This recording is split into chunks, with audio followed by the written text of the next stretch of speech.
اس کو فتح الفتوح کہا گیا، فتح کی بھی سب سے بڑی فتح، کیونکہ جس جگہ سے مسلمانوں کو نکالا گیا تھا وہی زمین اللہ تعالیٰ مسلمانوں کے حوالے کر رہا ہے۔ جس مکے کے لیے مسلمان تڑپتے تھے، جس کعبے کے اندر، جس کعبے کے پاس ٹھہر کر عبادت کرنا پسند کرتے تھے، اس جگہ سے مسلمانوں کو نکالا گیا تھا، ظلم کیا گیا تھا، اسی جگہ پر اللہ سبحانہ و تعالیٰ ان کو حکومت دے رہے۔ یہ اللہ کی فتح، اللہ اکبر۔ کہ جب مکہ فتح ہوا میری بہنوں تو کیسے فتح ہوا؟ کوئی خون ریزی نہیں، کوئی جنگ نہیں، کسی کے اوپر کوئی ظلم نہیں، اللہ اکبر۔ نبی صلی اللہ علیہ وسلم چاہتے تو لوگوں سے بدلہ لے سکتے تھے، وہ لوگ جن لوگوں نے مسلمانوں کو تکلیف دی چاہے تو بدلہ لے سکتے تھے، لیکن اللہ کے نبی صلی اللہ علیہ وسلم جب مکے میں داخل ہوتے نا تو اپنی نظروں کو نیچے جھکا کر داخل ہوتے ہیں، تاکہ جب لوگ دیکھیں نا اللہ کے نبی صلی اللہ علیہ وسلم کو تو کہیں یہ نہ کہے کہ یہ محمد بڑا تکبر سے اتنے مکے میں داخل ہوا۔ اب غور کرو، نبی صلی اللہ علیہ وسلم کو اتنی بڑی نعمت دی جا رہی، اتنی بڑی کامیابی دی جا رہی، پھر بھی اللہ کے نبی صلی اللہ علیہ وسلم عاجزی اختیار کرے۔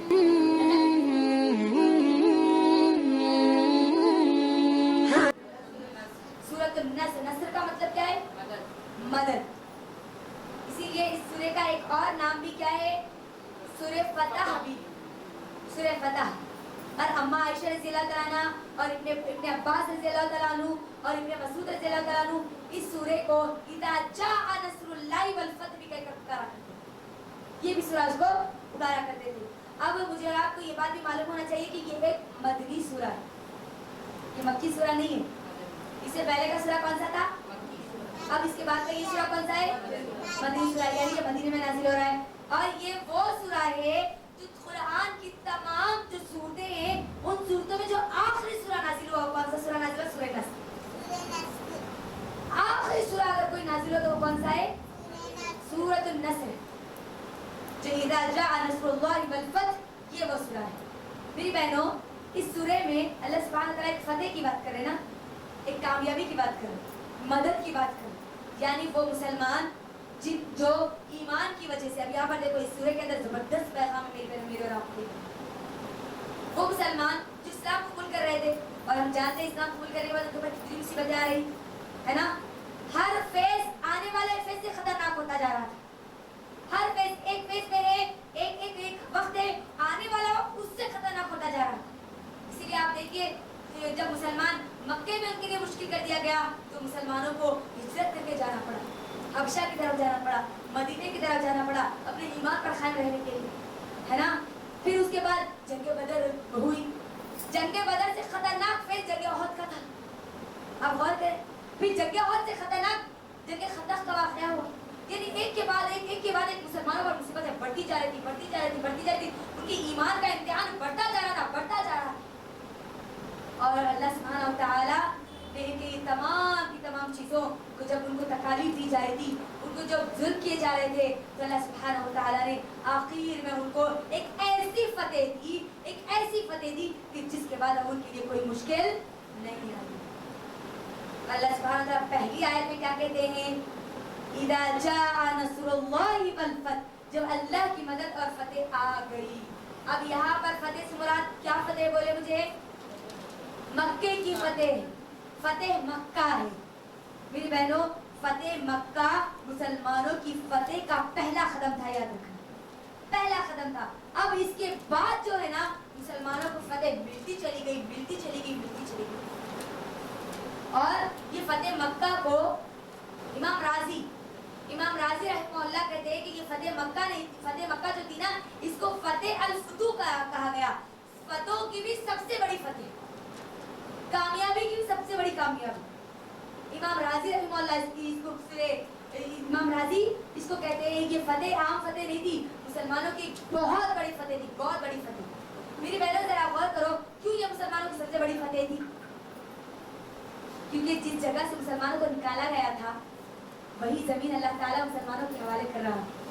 جس مکے کے لیے مسلمان تڑپتے تھے، جس کعبے کے اندر، جس کعبے کے پاس ٹھہر کر عبادت کرنا پسند کرتے تھے، اس جگہ سے مسلمانوں کو نکالا گیا تھا، ظلم کیا گیا تھا، اسی جگہ پر اللہ سبحانہ و تعالیٰ ان کو حکومت دے رہے۔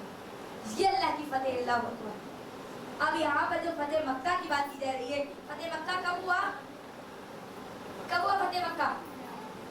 مکہ کس ہجرے میں فتح ہوا بتائیں؟ 8 हिजरी में मक्का फतह हुआ कि अल्लाह के नबी सल्लल्लाहु अलैहि वसल्लम जब मदीने में होते हैं, अल्लाह के नबी सल्लल्लाहु अलैहि वसल्लम देखते हैं कि उन्होंने एक ऐसा ख्वाब देखा जिस ख्वाब में अल्लाह के नबी सल्लल्लाहु अलैहि वसल्लम तवाफ कर रहे हैं एहराम की हालत में। तो अल्लाह के नबी सल्लल्लाहु अलैहि वसल्लम 8 हिजरी में ये इरादा कर लेते हैं कि हम उमरा के लिए जाएंगे और सहाबा को लेकर निकलते हैं मक्के की तरफ, लेकिन मुशरिकीन मक्का हुदैबिया के मकाम पर मुसलमानों को रोक देते हैं कि आप उमरा नहीं कर सकते, आप मक्के में दाखिल आप नहीं हो सकते। और फिर वो सुलह हुई, हम जानते हैं वो माहिदा हुआ, और कैसा खतरनाक माहिदा था मेरी बहनों, पूरा मुसलमानों के खिलाफ था। लेकिन ये सुलह हुदैबिया मक्के की कामयाबी की एक बेहतरीन निशानी थी। जिस सुलह को मुशरिकीन मक्का ने तय किया था, जिस माहिदे को मुशरिकीन मक्का ने तय किया था, उसी माहिदे को मुशरिकीन मक्का ने ही तोड़ा था। और जैसे ही मुशरिकीन मक्का ने उस माहिदे को तोड़ा, मुसलमानों के लिए मक्के को फतह करना आसान हो। और हम जानते हैं कि जब मक्का फतह हुआ मेरी बहनों, तो कैसे फतह हुआ, कोई खून रेजी नहीं, कोई जंग नहीं, किसी के ऊपर कोई जुल्म नहीं। अल्लाहु अकबर। नबी सल्लल्लाहु अलैहि वसल्लम चाहते तो लोगों से बदला ले सकते थे, वो लोग जिन लोगों ने मुसलमानों को तकलीफ दी चाहे तो बदला ले सकते थे, लेकिन अल्लाह के नबी सल्लल्लाहु अलैहि वसल्लम जब मक्के में दाखिल होते हैं ना, तो अपनी नजरों को नीचे झुका कर दाखिल होते हैं, ताकि जब लोग देखें ना अल्लाह के नबी सल्लल्लाहु अलैहि वसल्लम को, तो कहीं ये ना कहे कि ये मोहम्मद बड़ा तकब्बुर से मक्के में दाखिल हुआ। अब गौर करो, नबी सल्लल्लाहु अलैहि वसल्लम को इतनी बड़ी नेमत दी जा रही, इतनी बड़ी कामयाबी दी जा रही, फिर भी अल्लाह के नबी सल्लल्लाहु अलैहि वसल्लम आजिज़ी इख्तियार कर रहे थे। अल्लाह के नबी सल्लल्लाहु अलैहि वसल्लम पूरे लोगों के लिए ऐलान इस बात का ऐलान करते हैं कि आज हर कोई महफूज है, जो मकाबे के पास है वो भी महफूज है, जो अबू सुफियान के घर में वो भी महफूज है, कोई किसी पर आज जुल्म नहीं करेगा, किसी पर कोई जबरदस्ती नहीं होगी, सिवाय उनके जो हमारे सामने आकर लड़े हम उससे लड़ेंगे। ऐसा रुआब तारी हुआ मक्के के लोगों पर कि किसी के अंदर हिम्मत नहीं हो रही कि वो आकर मुसलमानों से जंग करे या लड़े। फिर हमने देखा कि लोग कैसे दौख जर दर जौख क्या इस्लाम में दाखिल होते चले गए, गुरोह दर गुरोह, फौज दर फौज इस्लाम में दाखिल होते चले। अब जानते हैं फौज दर फौज उसके अंदर कबीले क्यों दाखिल होते जा रहे थे इस्लाम में? क्योंकि अरब का जो ख्याल था, जो अकीदा था, वो ये था कि जो कोई भी मक्के पर हमला करेगा और मक्का जिसके कब्जे में चला जाएगा वही अकबर होगा। वो जानते थे कि ये अल्लाह का घर है, ये बातिल अकीदों के वालों के पास ये मक्का नहीं जा सकता, जो झूठे होते हैं, जो मक्कार होते हैं, जो बातिल होते हैं, उनके हक में ये मक्का नहीं जा सकता। तो मक्के के आतराफ जितने कबीले थे वो इस बात के इंतजार में थे कि अगर आया ये मोहम्मद सल्लल्लाहु अलैहि वसल्लम का दीन काबे के ऊपर अगर काबिज हो जाता है, काबा अगर उसके अंदर चले जाता है, यानी मक्का अगर उसके कब्जे में आ जाता है, तो ये हक पर, क्योंकि अब्राहा का वो वाकया वो जानते थे ना, अब्राहा आया था मक्के को ढाने के लिए, उसका कब्जा करने के लिए, लेकिन वो लोग जानते थे कि चाहे कितना भी बड़ा तुरमखा क्यों ना हो, अगर वो हक पर है तभी उसको मक्का मिलेगा, वरना उसको मक्का नहीं मिलेगा। और जैसे ही अल्लाह के नबी सल्लल्लाहु अलैहि वसल्लम को ये मक्के की फतह मिलती है, ये कामयाबी मिलती है, लोगों को नबी सल्लल्लाहु अलैहि वसल्लम की सच्चाई की गवाही मिल जाती है। इसीलिए लोग फौज दर फौज इसके अंदर दाखिल होते चले जाते हैं, जिसके बारे में अल्लाह सुब्हानहू व तआला कहता है वरअयतन नास यदखुलूना फी दीनिल्लाहि अफ़वाजा, और तू लोगों को अल्लाह के दीन में जौख दर जौख आता देख ले। देखो कितनी बड़ी कामयाबी थी मेरी बहनों। सूरह कहफ में हमने देखा था कि अल्लाह के नबी सल्लल्लाहु अलैहि वसल्लम के बारे में बताया गया था कि अल्लाह के नबी सल्लल्लाहु अलैहि वसल्लम, क्या आप ये मुशरिकीन मक्का ईमान नहीं लाएंगे तो क्या आप अपने आप को हलाक कर लेंगे? हमने ये बात सुनी थी ना, याद है आप सबको? सूरह कहफ में अल्लाह ने कहा था ना कि अल्लाह के नबी सल्लल्लाहु अलैहि वसल्लम क्या अपने आप को हलाक कर देंगे मुशरिकीन मक्का की वजह से? अल्लाह के नबी सल्लल्लाहु अलैहि वसल्लम की दिल की इससे ख्वाहिश थी ना कि मुशरिकीन मक्का इस्लाम कबूल कर ले, अल्लाह के नबी को नबी मान ले। तो अब यहाँ पर देखो अल्लाह के नबी की पूरी ख्वाहिश पूरी हो, वही मुशरिकीन मक्का फौज दर फौज इस्लाम कबूल करते चले जाते। की अब और खुशी का क्या अंदाजा है ना। अब यहाँ पर जब मक्का फतह हो गया तो मक्का का फतह होना इस बात की निशानदेही थी, इस बात की यहाँ पर गवाही थी कि अब नबी सल्लल्लाहु अलैहि वसल्लम का मिशन मुकम्मल होने जा रहा है। जिस तौहीद को लेकर अल्लाह के नबी सब उठे, अब वो तौहीद का पैगाम हर एक तक पहुंच चुका है और पहुंचता रहेगा। जिस मिशन के लिए अल्लाह के नबी को भेजा गया वो मिशन मुकम्मल होने वाला है या हो चुका है, ये इस बात की गवाही है यहाँ पर।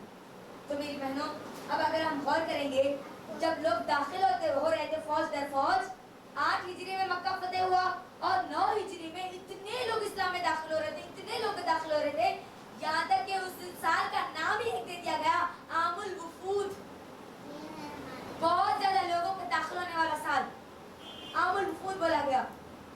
अल्लाह के नबी सल्लल्लाहु अलैहि वसल्लम को जब ये सूरह नाजिल हुआ, जब ये इशारा मिल गया कि अल्लाह के नबी सल्लल्लाहु अलैहि वसल्लम को अब यहाँ से इस दुनिया से जाना है, मिशन पूरा हो चुका, लोग दाखिल होते जा रहे, तौहीद का इकरार करते जा रहे, शिर्क का इनकार करते जा रहे, तो अल्लाह के नबी सल्लल्लाहु अलैहि वसल्लम ने कि 10 हिजरी में वो ज़िलहिज्जा के को जो 10 हिजरी का जो दिन था, ज़िलहिज्जा का वो जो खुतबा था, आप जानते हैं अल्लाह के नबी सल्लल्लाहु अलैहि वसल्लम ने उस खुतबे में क्या कहा था?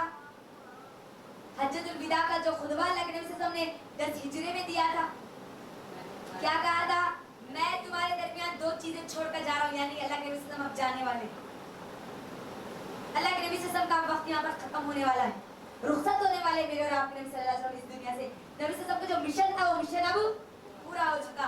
अल्लाह के नबी सल्लल्लाहु अलैहि वसल्लम ने क्या कहा? हज्जतुल विदा के मौके पर इतनी बेहतरीन नसीहत पूरे उम्मत मुस्लिमा को की गई, आने वाली क़यामत तक के तमाम लोगों को ये नसीहत दे दी गई। क्या कहा अल्लाह के नबी सल्लल्लाहु अलैहि वसल्लम ने? लोगों में तुम्हारे दरमियान 2 चीजें छोड़कर जा रहा हूँ, 2 चीजें छोड़कर जा रहा हूँ, एक किताबुल्लाह, अल्लाह की किताब, और दूसरा सुन्नत रसूल, मेरी सुन्नत यानी मेरा तरीका। जो कोई ये 2 चीजों को पकड़े रहेगा वो हरगिज़ भी गुमराह नहीं होगा, और जो इन चीजों को छोड़ देगा वो गुमराह हो जाएगा। वही 2 चीजें मुझे आपको सूरह काफिरून में बताई गई ना, यहाँ पर नबी सल्लल्लाहु अलैहि वसल्लम के जरिए मुझे और आपको भी ये बात बताई जाए। अब नबी सल्लल्लाहु अलैहि वसल्लम का मिशन मुकम्मल हो गया, नबी सल्लल्लाहु अलैहि वसल्लम की यहाँ पर वफात की खबर दे दी जा रही है इस सूरह के जरिए। इसीलिए इब्ने अब्बास रज़ियल्लाहु तआला अन्हु कहते हैं कि एक मर्तबा इब्ने अब्बास रज़ियल्लाहु तआला अन्हु को उमर बिन खत्ताब रज़ियल्लाहु तआला अन्हु अपने साथ रखा करते थे, है ना, बड़े बड़े सहाबा के साथ रखा करते थे। कौन? Umar bin Khattab. किसको? अब्दुल्लाह बिन अब्बास रज़ियल्लाहु तआला अन्हु को। तो बड़े बड़े जो अकाबी सहाबा थे ना, वो लोग कहा करते थे कि ये बच्चे को तुम बड़े बड़े सहाबा के साथ क्यों बिठाते हो, ये बच्चा तो हमारे बच्चों के बराबर का उम्र का है ना, क्यों इसको बड़े बड़े सहाबा के साथ बिठाते हो? तो उमर बिन खत्ताब रज़ियल्लाहु तआला अन्हु क्या करते मालूम? एक बार टेस्ट लेते, इसी सूरह पर टेस्ट ले लिया जाता। क्या कहते? उमर बिन खत्ताब रज़ियल्लाहु तआला अब्दुल्लाह बिन अब्बास रज़ियल्लाहु तआला को बुलाते और बड़े बड़े अकाबीर सहाबा को भी बुलाते और वो बोलते कि बताओ इज़ा जाअ नस्रुल्लाहि वल फतह में इसके अंदर क्या पैगाम दिया गया। तो दूसरे जितने सहाबा रहते, कुछ सहाबा बोलते कि इसके अंदर कामयाबी की बात की जा रही, फतेह की बात की जा रही, अल्लाह की मदद की बात की जा रही है। कुछ सहाबा खामोश रहते, कुछ भी नहीं बोलते, और फिर अब्दुल्लाह बिन अब्बास रज़ियल्लाहु तआला को पूछते, कौन? उमर बिन खत्ताब रज़ियल्लाहु तआला अन्हु, कि बताओ इसके अंदर क्या पैगाम दिया जा रहा है। तो अब्दुल्लाह बिन अब्बास रज़ियल्लाहु तआला अन्हु कहते हैं कि इज़ा जाअ नस्रुल्लाहि वल फतह, इसका मतलब ये है कि जब अल्लाह की मदद आ गई, फतेह तुमको मिल गई, तो अल्लाह के नबी सल्लल्लाहु अलैहि वसल्लम का यहाँ से जाने का वक्त करीब आ चुका, अल्लाह के नबी सल्लल्लाहु अलैहि वसल्लम की वफात की खबर दी जा रही। उमर बिन खत्ताब रज़ियल्लाहु तआला अन्हु कहते हैं कि हाँ, इसके अंदर यही पैगाम, यही इसके अंदर पैगाम। अब यहाँ पर जब मिशन मुकम्मल हो गया और कोई भी काम अगर मुकम्मल होता है, फतेह हमको मिलती है, तो पहले यहाँ पर क्या बताया जा रहा? अल्लाह की मदद से तुमको फतेह मिलती है। तुम्हारी कोई औकात नहीं है, तुम्हारी कोई हैसियत नहीं है, तुम्हारी कोई इतनी जसारत नहीं है कि तुम किसी चीज़ को कामयाबी के साथ हासिल करो जब तक कि अल्लाह की मदद तुमको ना मिले। तो कोई भी हमको नेमत मिलती है, कोई भी कामयाबी मिलती है, तो किसकी मदद से मिलती है? अल्लाह की मदद से मिलती है। इस बात को मुझे आपको इकरार करना है। दूसरी चीज़, जब आपको कामयाबी मिल जाए, नबी सल्लल्लाहु अलैहि वसल्लम को यहाँ पर बोला जा रहा है, जब तुमको कामयाबी दे दी गई, तुम्हारी जो ख्वाहिश थी वो पूरी हो गई, लोग फौज दर फौज इस्लाम कबूल करते गए, मिशन मुकम्मल हो रहा है, तो अब तुमको यहाँ पर काहिली और सुस्ती अख्तियार करना नहीं है। तुमको करना क्या है? फसब्बिह बिहम्दि रब्बिका वस्तगफिर इन्नहु कान तव्वाबा। तुमको तो अल्लाह की मदद में और आगे बढ़ना है। बात क्या बताई जा रही? जब भी कोई काम मैं और आप करें और अगर वो काम मुकम्मल हो जाए, तो वहाँ पर काम खत्म हो गया बोल के जाके सो जाना नहीं है, सुस्ती अख्तियार करना नहीं है, बल्कि क्या करना चाहिए? अल्लाह की इबादत में और आगे बढ़ जाना चाहिए। नबी से तुमको बताया जा रहा है यहाँ पर, अल्लाह के नबी आपका मिशन मुकम्मल हो गया, तो आपको करना क्या है? तस्बीह बयान करनी है, हम्द बयान करनी है, अल्लाह की तारीफ बयान करनी है, अल्लाह की पाकी बयान करनी है, और क्या करना है? इस्तिग़फ़ार करना है। 3 काम यहाँ पर बताए जा रहे, 3 काम। एक तो तस्बीह, अल्लाह की पाकी बयान करना है, दूसरा हम्द बयान करना, अल्लाह की तारीफ बयान करना है, तीसरा इस्तिग़फ़ार। इस्तिग़फ़ार कब करता है इंसान? जब उससे गुनाह हो। आपसे ये मिशन के दौरान अगर कोई गुनाह हो जाए जो आपको नहीं मालूम, तो आपको क्या करना है? यहाँ पर अब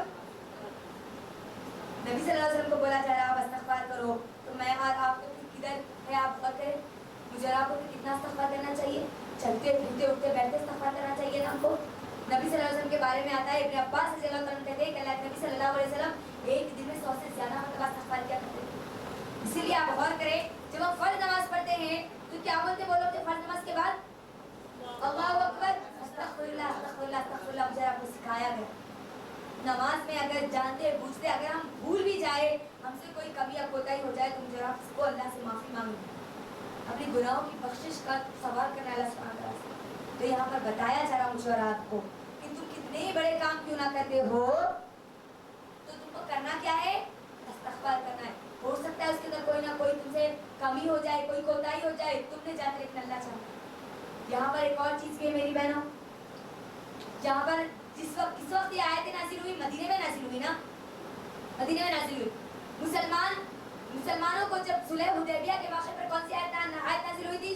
سورہ فتح کی آیت نازل ہوئی تھی، انا فتحنا لک فتحا مبینا، یہ وہی فتح تھی، فتح مکہ کی یہاں پر بات کی جا رہی ہے۔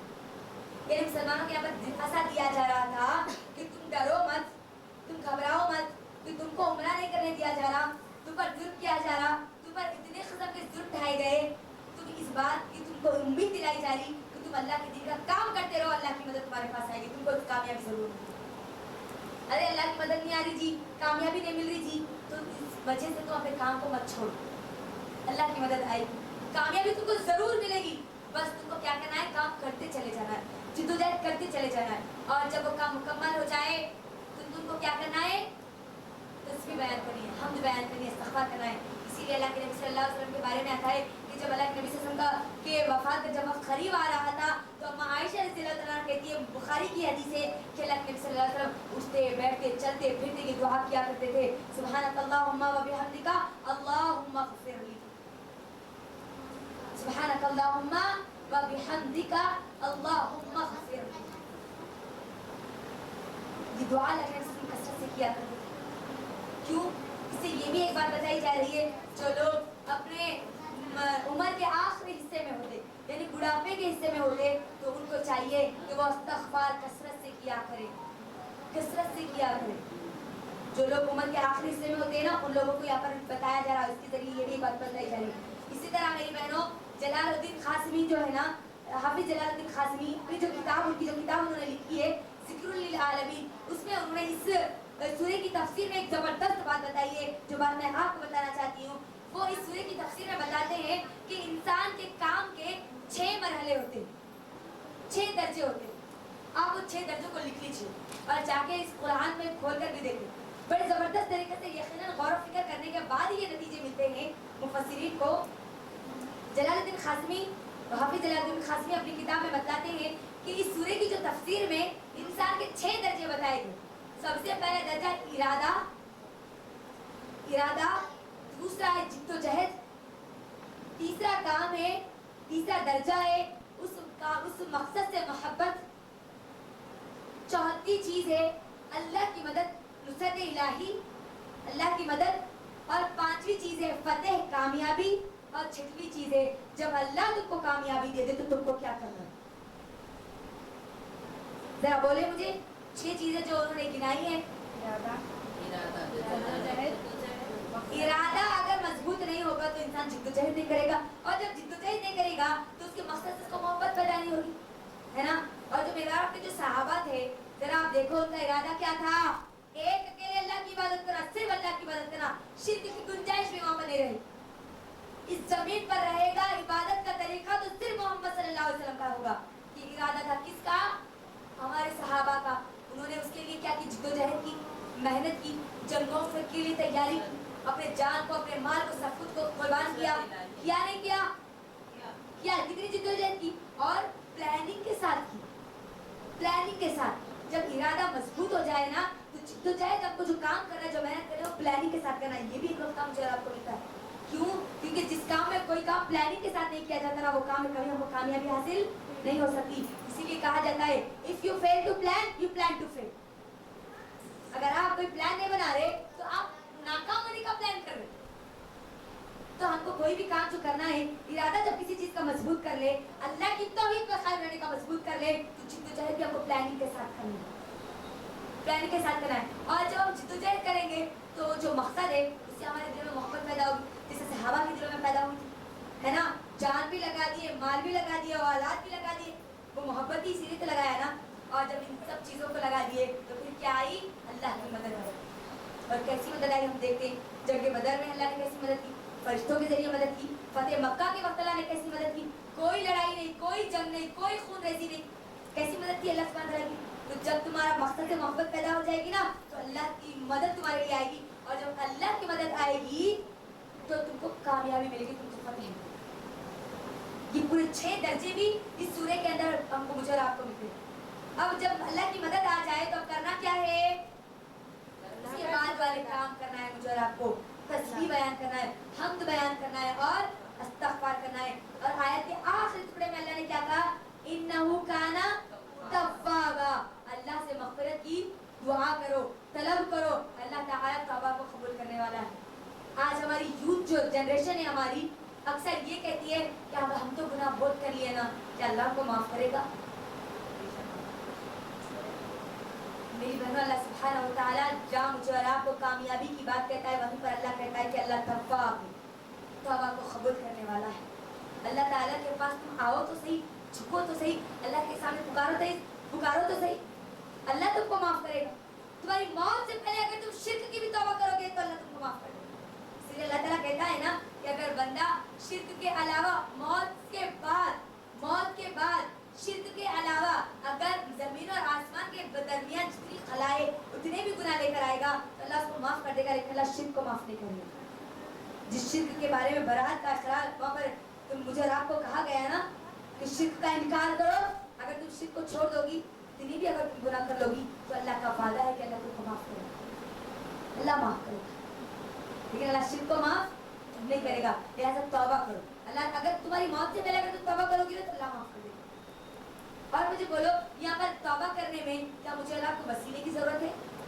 کیا شیطان نے کسی وسیلے کو لیا تھا شیطان نے جب اللہ تعالیٰ سے دعا کی تھی تو مجھے بولو کیا کوئی وسیلہ لیا تھا شیطان کو بھی معلوم تھا کہ بغیر وسیلے کی دعا قبول ہوگی اور آج ہمارے نام نہاد مسلمان یہ کہتے ہیں کہ ہم کو وسیلے کی ضرورت ہے نا نبی صلی اللہ علیہ وسلم کا وسیلہ لیا جاتا ہے نبی صلی اللہ علیہ وسلم کا وسیلہ ہر کس میں مجھے آپ کو نہیں لینا ہے مردوں کا وسیلہ میں آپ نہیں لے سکتے اپنے اعمال کا لے سکتے اللہ کے ناموں کا وسیلہ لے سکتے نہ جانے کون کون سے درگاہ کون کون سے بابا کون کون سے خانخواہ کون کون سے پیروں کا وسیلہ لے کر اللہ سے دعا کی چلتے یہاں پر مجھے آپ کو بتایا جا رہا ہے انہو کان توابا اللہ تعالیٰ تمہاری دعا کو قبول کرنے والا تمہاری توبہ کو قبول کرنے والا وہ تواب لہٰذا تم کو ڈرنے کی ضرورت نہیں ہے امید باقی رکھو اسی لیے ابن عباس رضی اللہ تعالیٰ عنہ کہتے ہیں کہ قرآن کی جو سب سے بڑی امید والی آیت ہے وہ کون سی سورہ زمر کی آیت ہے لا تقنطوا من رحمت اللہ اپنی موت سے پہلے تم اللہ کی رحمت سے مایوس مت ہو گناہ کر لیے کوئی بات نہیں اللہ سے معافی مانگو اللہ کے سارے سجدے میں پوچھو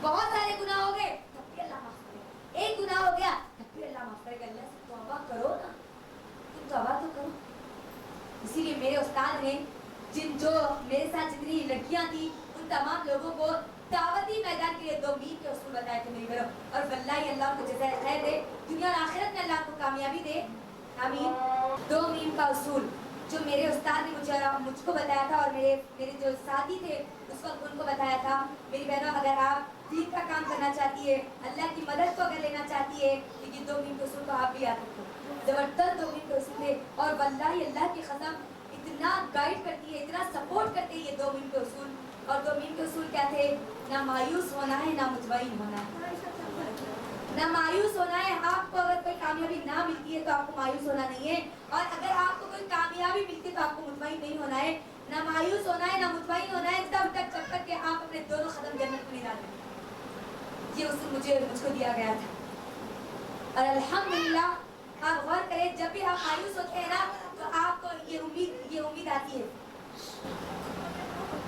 جب بھی ہم مایوس ہوتے ہیں نا تو مجھے اور آپ کو یاد کرنا ہے کہ نہیں لا تقنطوا من رحمت اللہ مجھے اللہ کی رحمت سے مایوس ہونا نہیں ہے آج ناکامی ملی کل کامیابی ملی آج نہیں ملا کل مجھے ملے گا اور اگر کامیابی مل جائے تو مطمئن بھی نہیں ہونا ہے अब कर लिए ना दीन का काम कर लिए, अब 20 दिन जाके 10 सुन लेके आ गए, आप पुरानी सब को हम भी रखो नहीं, मुतमईन नहीं होना है। चाहे आप कितना ही दिन का काम क्यों ना कर ले, चाहे कितने ही बड़े बड़े लोगों तक आप दिन ना पहुंचा दे, आपको ना मायूस होना है ना मुतमईन होना है। ये दो मीत के उसूल को आपको याद रखना है तब तक जब तक कि आपके दोनों कदम आप कहाँ नहीं डाले थे, जन्नत में नहीं डाले थे। ये मेरे उस्ताद की हम लोगों के लिए नसीहत थी जो मैं आपको भी ये दे रही हूँ। मेरे उस्ताद की बात मैं आप तक पहुँचा रही हूँ और आप अपने अपने स्टूडेंट तक की बात पहुँचा रही हूँ। तो मेरी बहनों, ये जबरदस्त उसूल मुझे दिया गया था और ये यकीनन ये पूरे सूरे में भी मुझे और आपको ये बात मिलती है। नबी सल्लल्लाहु अलैहि वसल्लम को मदद दी गई ना, मदद दे दी गई तो क्या बोला गया, अब मुतमईन होने की जरूरत नहीं है, है ना, खामोश सुस्ती और कायली करने की जरूरत नहीं है। क्या करना है तुमको, लगे रहना है काम में, अपने मिशन पर लगे रहना है जब तक कि मैं और आप जन्नत में अपना कदम नहीं डाले, दोनों कदम नहीं डालते। इन दो चीजों का आपको याद रखना है। मैं खूब इबादतें कर ली नहीं, अगर अभी तक इबादत नहीं हुई कोई बात नहीं, आगे मैं करूँ। ला तक़नतू मिन रहमतिल्लाह, गुनाह हो गए मेरा रब मुझे माफ करने वाला। फुल ने क्या कर लिया जी, मुतमईन नहीं होना है। कब तक नहीं होना है, जन्नत में दोनों कदम डाल दिए तो बस खत्म, वहाँ कामयाब हो गया। तो ये दो बेहतरीन ये उसूल थे जो मुझे बताए गए थे और ये पैगामात थे जो मुझे और आपको सूरह काफिरून और सूरह नस्र में दिए गए थे। जरा मुझे बताएं सूरह काफिरून में असल मकसद अल्लाह सुब्हानहू व तआला का मुझे रब को क्या नसीहत करना था। सबसे मेन पैगाम, बार बार एक ही बात को अल्लाह ताला रिपीट कर रहे थे, क्यों, क्या करना है, ऐलान मुझे क्या करना है, जोर से बोलना, शिर्क का इनकार करना है, चाहे कुछ भी हो जाए। मैं अल्लाह के अलावा किसी की इबादत नहीं करने वाली, चाहे कोई भी कुछ भी बोलो, चाहे शौहर बोलो, चाहे सास बोलो, चाहे अम्मा बोलो, चाहे बाबा बोलो, कोई भी बोलो, मैं अपने अल्लाह के अलावा किसी के सामने ना सजदा करने वाली ना दुआ मांगू और ना तरीका मेरे मोहम्मद सल्लल्लाहु अलैहि वसल्लम के अलावा मैं किसी और का लेने वाली। ये असल मकसद था सूरह काफिरून का बताने का। और अगर हद से ज्यादा कोई मजबूर करे तो क्या बोलना, क्या बोलना, तुम्हारा दिन तुमको मुबारक, मेरे अल्लाह के नबी का दिन मुझे मुबारक। और मिठे लहजे से नहीं बोलना है यहाँ पर, शुगर कोटेड बातें नहीं करना है यहाँ पर, ये बात याद रखता है ना। चलो जी ये भी चलता वो भी चलता, ये भी चलता वो भी चलता, तो गए तो मुश्किल मक्का की तरह वो भी तो नाबूद हो गए ना, फिर अपने भी तो नाबूद हो जाएंगे। फिर सूरह नस्र में अल्लाह ने हमको क्या नसीहत की, क्या नसीहत मुझे और आपको की गई, मुझे और आपको सबसे पहले अपने इरादे को मजबूत करना है, जिद्दोजहद उसके लिए करना है, फिर उस काम से मोहब्बत करनी, अल्लाह के दीन के लिए अपने इरादों को मजबूत करना है। जो बातें हम यहाँ पर सुन रहे हैं ना, अल्लाह की किताब की बातें, वो किताब की बातें मुझे आपको लोगों तक पहुँचाने वाली बनना है इंशाल्लाह।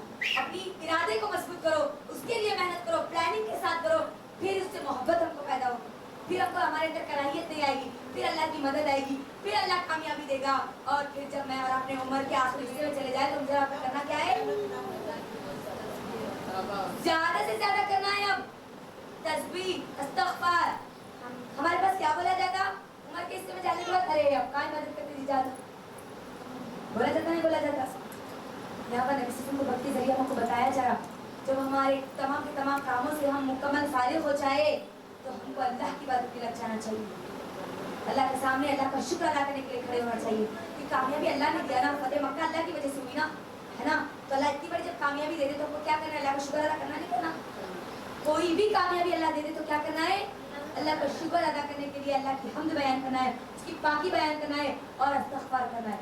तो ये पैगामात थे जो मुझे आपको दिए गए और आखिरी पैगाम दिया गया कि तुम याद रखो अल्लाह तव्वाब है, अल्लाह तव्वाब है, वो तुम्हारी तौबा को कबूल करने वाला है। बस तुमको शर्त क्या है, तुम्हारे लिए शर्त क्या है, तुम उसके सामने तौबा करो, माफ़ी मांगो, अपने गुनाहों का इकरार करो। और मेरी बहनों, गुनाहों से माफ़ी, जो तौबा की शर्तें क्या है मुझे बोलो ज़रा, तौबा की शराइत क्या है, ये है हाँ, इखलास के साथ सिर्फ अल्लाह की रज़ा के लिए तौबा करना कि ऐ अल्लाह मैं तेरी रज़ा के लिए, तू मुझे माफ़ कर दे, बस तेरे लिए माफ़ी मांग रही हूँ अल्लाह। और दूसरी चीज़, दोबारा उस गुनाह की तरफ नहीं जाना। आज तक तरीक़े पे थे दूसरों के, लेकिन अब मैं अल्लाह उसके रसूल के तरीक़े पर होंगी, अब मैं अल्लाह से तौबा करती हूँ। दोबारा गुनाह की तरफ वापस नहीं जाना, पुख्ता आज़म करना कि मैं दोबारा कभी गुनाह की तरफ नहीं जाऊँगी। तीसरी चीज़, अगर हुकूक़ुल इबाद में अगर हमने किसी के साथ ज़्यादती की है तो क्या करना, उनका हक़ उनको अदा करना। یا ان کے پاس جا کے معافی مانگنا. یہ توبہ کی شرائط ہے جو مجھے اور آپ کو بتائے گئے قرآن اور حدیث میں. تو یہ بات مجھے اور آپ کو یاد رکھنا ہے. لا تقنطوا من رحمت اللہ. اللہ کی رحمت سے ہم کو مایوس ہونا ہے. چاہے ہم سے گناہ ہو گئے, ہم سے نمازیں چھوٹی, اللہ کی کتاب کو ہم نے ابھی تک نہیں سمجھا, کوئی بات نہیں, اب شروع ہو جاؤ, پختہ ارادہ کر لو, اس کے لیے محنت کرو, پھر اللہ کی مدد آئے گی, تمہارے لیے آسانی ہوگی. لوگوں کو بیان کرنے میں اللہ تعالیٰ تمہارے لیے آسانی پیدا کرے گا. دیکھو اتنا بہترین پیغام مجھے اور آپ کو سورہ کافرون اور سورہ نصر کے ذریعے دیا گیا. میں آخر میں اللہ سبحانہ تعالیٰ سے دعا کرتی ہوں کہ اے اللہ تو ہم کو قرآن کی ایک ایک آیت کو سمجھنے والے بنا دے, قرآن پر عمل کرنے والے بنا دے, اس کو سمجھنے کی توفیق دے دے, اس پر تدبر کرنے والے بنا دے, اس پر غور و فکر کرنے والے بنا دے, اور مجھے اور آپ کو اس قرآن کے پیغام کو لوگوں کے دلوں میں اللہ تعالیٰ پہنچانے والے بنا دے. دنیا کے کونے کونے تک مجھے اور آپ کو قرآن کے پیغام کے لیے چن لے اللہ سبحانہ تعالیٰ. مجھ کو, میری اولاد کو, ہماری نسلوں کو اللہ تعالیٰ اس قرآن کے پیغام کے لیے چن لے. آمین. اور ہم تمام لوگوں کو سننے سے زیادہ عمل کی توفیق دے دے. چاہے کچھ بھی ہو جائے, شرک کے معاملے میں ہم کو ہرگز کمپرومائز کرنے والی نہ بنائیں. آمین. توحید پر قائم رکھنے والی, توحید پر مرنے والی مجھے اور آپ کو بنا دے. آمین. وآخر دعوانا الحمدللہ رب العالمین. السلام علیکم ورحمۃ اللہ وبرکاتہ.